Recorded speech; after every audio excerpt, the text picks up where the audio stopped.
Hello everyone, नमस्कार आणि तुमच्या सर्वांचं घरची परवरीमध्ये मी शकुंतला चव्हाण मोहिते मनापासून स्वागत करते। आजच्या सुंदर आणि नवीन अशा व्लॉगला सुरुवात करते। तर आजचा दिवस तुमचा छान आनंदाचा, सुखाचा आणि उत्साहाने भरलेला असा जाऊ दे। तुमच्या मनातल्या सर्व इच्छा पूर्ण होऊ देत अशी प्रार्थना करून लगेच व्हिडिओला सुरुवात करू। तर ॲक्च्युअली तुम्ही माझ्या पाठी बघता इकडे दुरड्या वगैरे आणून ठेवलेल्या आहेत। आता आमचे सगळे प्रिपरेशन चालू आहे आणि आजचा जो नेक्स्ट जी रेसिपी आहे, जे नेक्स्ट आयटम बनवणार आहोत तो आहे रव्याचा लाडू। तर त्याची मी म्हटलं की तुमच्यासोबत रेसिपी शेअर करावी, कारण म्हणजे त्याची एक छोटीशी टिप पण आहे त्याच्यामध्ये, जी की मी तुम्हाला पुढे सांगणार आहे की जे ती टिप जर तुम्ही फॉलो केली तर तुमचा जो रव्याचा लाडू आहे तो अजिबात बिघडणार नाही आणि एकदम परफेक्ट बनतो।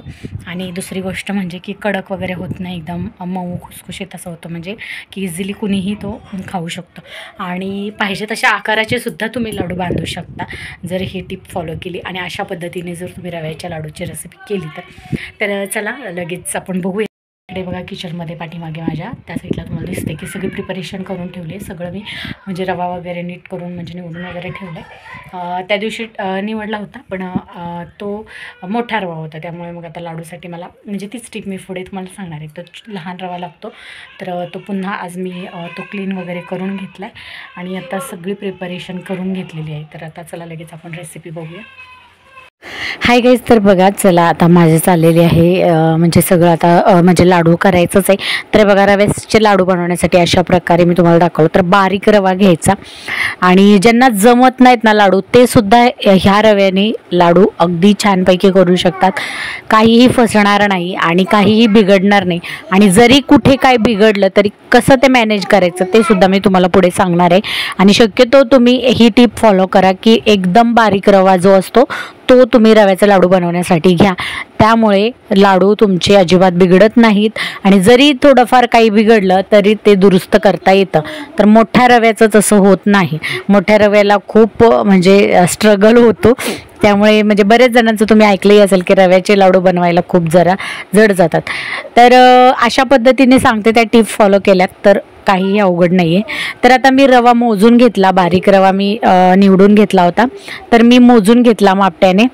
तर गावाकडे अशा प्रकारचे मापटे असतात बघा, आणि तो मी ऑलरेडी विकत आणताना मोजूनच आणायला सांगितलेला, सेपरेट लाडूचा 2 किलो असंच मी पॅकिंग बांधून आणायला सांगते। तरीसुद्धा मी पुन्हा एकदा तो मापट्याने मोजून घेतला, कारण साखर नव्हती माझ्याकडे मोजलेली। तर नेहमी मी रवा 2 किलो असेल तर 2 किलो लाडूची सेपरेट 2 किलो साखर आणते सामानाव्यतिरिक्त, म्हणजे ती असं मोजण्याचे म्हणजे हे पडत नाही। पण असो, आज काही वेगळी साखर आणली नव्हती, कारण साखर ऑलरेडी भरपूर आणायची होती, मग वेगवेगळ्या पॅकिंग नव्हत्या आणल्या। तर मग जेवढा रवा असेल तेवढीच साखर घ्यायची, ही टिप एक लक्षात घ्या। जर 1 किलो रव्याचे लाडू करायचे असतील तर 1 किलो साखर घ्यायची, 2 किलो रव्याचे लाडू करायचे असतील तर 2 किलो साखर घ्यायची। तर अशा पद्धतीचं तुम्ही प्रमाण घ्यायचं आहे। तर आता मी जेवढा रवा होता तेवढी साखर मी मोजून घेतली आणि ती बाजूला ठेवली। आणि आता बघताय तुम्ही इकडे मी एका कढईमध्ये थोडंसं 2-3 पळ्यात तेल टाकून अर्धा रवा मी तिथे भाजायला ठेवला आहे, कारण आता माझा रवा हा पूर्ण 2 किलो होता, तर माझ्याकडे अगदी 2 किलो भाजेल असं मोठं भांडं नव्हतं, त्यामुळे मग मी ते हाफ 2 ह्याच्यामध्ये पार्टमध्ये ते मी भाजून घेणार आहे।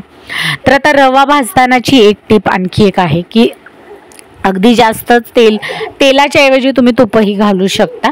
तर आता म्हणजे हे आपल्याला दुरडीसाठी द्यायचे आहेत, म्हणजे वाटण्यासाठीच जातात हे, तर तेल यूज केलं तरी चालतं। घरात खाण्यासाठी आपण तूप टाकू शकतो, पण आमच्याकडे तूप नाहीच टाकत तरीसुद्धा, जसं की तुम्हाला सांगितलं की आमच्या मुलांना तुपाचा वासही आवडत नाही आणि ते खात नाही। तर आता दुसरी गोष्ट, तेल किंवा तूप जे वापरतो आपण ते अगदी जास्तही नाही वापरायचं आणि अगदी कमीच नाही वापरायचं, प्रमाणात वापरायचे, म्हणजे अगदी जास्तही नाही, असा भिजला नाही पाहिजे अगदी। तर 2 पळ्यांमध्ये मी, तुम्ही जर बघितलं असेल तर 1 किलो रवा भाजून घेतला असेल आणि दुसरा अर्धा अजून 1 किलो होता, तर तो। आता आणखीन एक टिप, तेल तूप अगदी जास्तही नाही कमीही नाही प्रमाणात टाकायचं आहे, आणि जर तूप असेल तर तुम्ही जास्त घेतलात तरी चालेल, तर कसा तो खरपूस भाजला जातो। आता दुसरी एक गोष्ट, खरपूस भाजायचा आहे म्हणजे कसा भाजायचा आहे, तर अगदीच आपल्याला रव्याचे लाडू हे काळपट नाही झाले पाहिजे किंवा ब्राउनिश झाले नाही पाहिजे। रव्याचे लाडू म्हटलं की ते पांढरे शुभ्र असे फ्रेश दिसले पाहिजे, त्यामुळे रवा भाजताना तो व्यवस्थित भाजलाही गेला पाहिजे, कच्चाही नाही राहिला पाहिजे। आणि दुसरी गोष्ट म्हणजे की त्याचा कलरही चेंज नाही झाला पाहिजे. त्यामुळे हा रवा मंद गॅसवरती सतत हलवत भाजावा लागतो. दुसरी गोष्ट, आपण बारीक रवा घेतलेला असतो, त्यामुळे काय होतं की जर आपण म्हणजे हलवायला थोडंसं जरी इकडे तिकडे केलं तर तो लगेच खाली लागू शकतो, करपू शकतो. त्यामुळे तो कंटिन्युअसली हलवतच रवा भाजायचा आहे आणि तो खरपूस भाजायचा आहे. म्हणजे त्या रव्याचा जे वास सुटतो भाजताना, एक वास येतो रवा भाजलेला, एकदम छान असा स्मेल येतो, तेव्हा तो रवा भाजला असं समजायचं. आणि दुसरी गोष्ट की त्याचा कलर चेंज नाही होऊ द्यायचा. आता साखरेचं प्रमाण, आता जेवढे रवा तेवढी साखर आपण घेतली आहे, तर हा एक छोटा ग्लास पाणी मी फक्त याच्यामध्ये टाकणार आहे. म्हणजे मी 2 किलो साखर घेतली आहे, त्याच्यामध्ये ते जे छोटे ग्लास मी तुम्हाला दाखवलं तर ते मी 3 ग्लास ओतलेले आहे पाणी. म्हणजे साखर पूर्ण फक्त ओली झाली पाहिजे, साखरेच्या वरती अगदी प्रमाणापेक्षा जास्त पाणी ओतायचं नाही आहे पाक तयार करण्यासाठी. तर होत काही नाही, जर तुम्ही जास्त पाणी वापरलं तर तितका जास्त वेळ लागतो पाणी ते आटून पाक तयार होण्यासाठी, आणि कमी पाणी वापरलं तर ते पाणी पटकन आटतं आणि पाक होण्याची प्रोसेस जी आहे ती लवकर सुरू होते, म्हणजे पाक लवकर तयार होतो. तर इथे मी वेलची कुटून घेतलेली आहे खलबत्त्यात आणि मनुके भिजत घातलेले आहेत छानपैकी आपल्या लाडूसाठी. आणि अशा प्रकारे सतत हलवत पाक तयार करायचा आहे. जर तुम्ही हा पाक तयार करताना आता पाणी आपण कमी वापरलेलं आहे प्रमाणातच, त्यामुळे जर तुम्ही तो हलवला नाही तर खाली साखर चिटकू शकते. त्यामुळे ती हलवतच पाक तयार करायचं आहे. आणि दुसरी गोष्ट की सारखी पाण्यामध्ये साखर ढवळण्यामुळे लवकर वितळते आणि पाक लवकर तयार होतो. आता पाक झालाय की नाही एक तारी कसा चेक करायचा, तर इथे मी तुम्हाला समोर दाखवतीये. अशा प्रकारे उलथन असू दे किंवा काही तुम्ही चमचा घेतला असेल ते, तर अशा प्रकारे ते पाकात बुडवून असं वरती धरायचंय आणि ते जे ठिपके पडतात त्याच्यावरती आपलं ठरलेलं असतं की पाक तयार झालाय की नाही. तर जेव्हा पाक तयार होतो तेव्हा त्याला अशी एक तार येते. तर आता बघा थोडाफार तर पाक आता ऑलमोस्ट तयार झालाय, अगदी शेवटच्या स्टेजपर्यंत आलेला आहे. त्यामुळे मी त्याच्यात आता वेलची पूड घालून घेतलेली आहे, पाकामध्ये घातली तर छान मिक्स होते. तर इथे बघा हा जो टिपका पडतोय तो अगदी अशी तार सुटली पाहिजे त्याला, म्हणजे ती अशी रेष तयार झाली पाहिजे. तर आता मी होईल तितकं मी व्यवस्थित दाखवण्याचा प्रयत्न केलाय, पण मी व्हिडिओ जो आहे फास्ट फॉरवर्ड केलेला आहे त्यामुळे कदाचित तुम्हाला ते पटकन दिसलं असेल, पण ती तार अशी कंटिन्युअस आली पाहिजे चमच्याची, तेव्हा तुमचा पाक, ते बघा तुम्ही बघू शकता असे कंटिन्युअसली ठिपके नाही पडले पाहिजे, अशी तार सुटली पाहिजे, तेव्हा आपला पाक रेडी झाला असं समजायचं.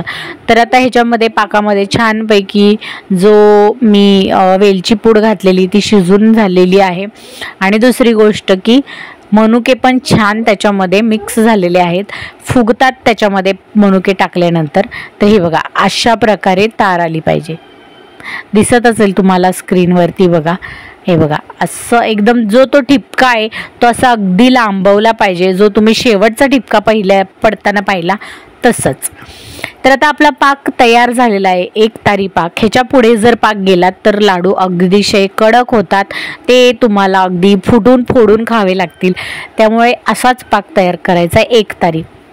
आणि तुम्ही जे घेतलेला असतो रवा, त्याच्यामध्ये भाजून घेतलेल्या रव्यामध्ये तुम्ही पाक ओतू शकता किंवा मग डायरेक्ट गॅसवरती पाकाचं पातेलं किंवा ज्यात पाक केलाय त्यामध्ये तुम्ही रवा ओतू शकता. तर दोन्हीपैकी कोणतीही प्रोसेस करू शकता. डायरेक्ट पाकामध्ये रवा ओतला तरी चालतं किंवा मग रवा साईडला घेऊन त्याच्यामध्ये वरतून पाक ओतला तरी चालतं. फक्त एकच त्याची टीप आहे, ती म्हणजे एकदा पाक आणि रवा मिक्स केल्यानंतर ते व्यवस्थित मिश्रण मिक्स करून घ्यायचं, व्यवस्थित हलवून रव्याच्या गुठळ्या होऊ द्यायच्या नाही. मस्तपैकी ते एकजीव करून घ्यायचं आणि थोडा वेळ ते मुरत ठेवायचं. तर ह्यासाठी तुम्ही भांडं हे जरा प्रशस्त घ्या, मोठं भांडं घ्या, अगदी छोटंच घेऊ नका, जशी चूक इथे मी केली होती. आता मी दरवेळेस ह्याच्यातच कालवते, पण माहीत नाही काय झालं, आजच्या पाक मिक्स करताना थोड्याशा गुठळ्या झाल्या, कारण जे घमेलं होतं ते अतिशय तापलं आणि मला हलवायला थोडं कठीण जायला लागलं. मग मी पुन्हा मोठ्या घमेल्यामध्ये ते डायव्हर्ट केलं आणि मग तरीही हेच मला सांगायचं आहे, बारीक रव्याच्या जरी गुठळ्या झाल्या चुकून तुमच्याकडून पहिल्यांदा काही बिघडलं तरीही त्या गुठळ्या फुटतात पटकन आणि तुम्ही छानपैकी लाडू बांधू शकता आणि ते अगदी व्यवस्थित परफेक्ट मऊसूद लाडू तयार होतात, जे की कोणीही खाऊ शकतं. पण जाड रव्याचे लाडू करताना अगदी काहीही बिघडलं तरी ते पूर्ण सगळं काही वेस्ट जातं, कारण ते लाडू परत वळता येत नाही. जर पाक बिघडला तरी सुद्धा, पाक कडक झाला तरी सुद्धा ते मिश्रण एकत्र केल्यानंतर खूप सारं कडक होतं, अगदी दगडापेक्षा. ते म्हणजे फोडता फुटत नाही आणि ते सगळं विस्कळतच जातं आणि एकतर आपला मूडच निघून जातो करण्याचा. त्यामुळे बारीक रवा हा बेस्ट असतो. तर अशा प्रकारे त्या गुठळ्या फोडत हे करत माझ्या थोड्याफार झाल्या, कारण घमेलं छोटं पडलं आणि गरम झालं, ते सगळं गरम गरम होतं त्यामुळे, आणि मला ते व्यवस्थित मिक्स करता आलं नाही. पण मी जेव्हा ते मोठ्या भांड्यात डायव्हर्ट केलं तेव्हा छानपैकी अशा प्रकारे ही लाडूचा तुम्ही रिझल्ट पाहू शकता. अशा प्रकारचे पांढरे शुभ्र लाडू रव्याचे तयार होतात आणि खाण्यासाठी एकदम इझी मऊ असे असतात. तर कसा वाटला आजचा एकंदर व्हिडिओ, आजच्या व्हिडिओच्या टिप्स त्या मला नक्की कमेंटमध्ये सांगा.